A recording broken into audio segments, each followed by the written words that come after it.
बाळा, सुख जेव्हा येत ना तेव्हा माणूस मला विसरतो, आणि दुःख जेव्हा येतं तेव्हा तो मला शोधतो.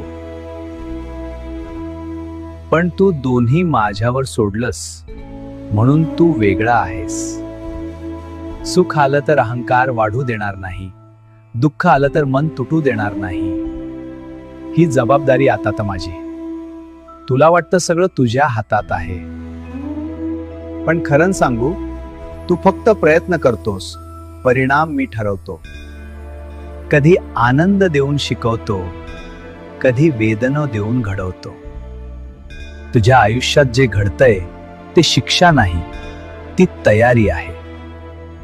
तू फक्त विश्वास ठेवे आणि मागे वळून पाहू नकोस. तुझं सुख माझ्या कृपेने फुलेल आणि तू दुःख माझ्या छायेत शांत होईल. कारण जे स्वतःला माझ्याकडे सोपवतात त्यांना मी कधीच एकटं सोडत नाही. भिवू नकोस, मी तुझ्या पाठीशी आहे.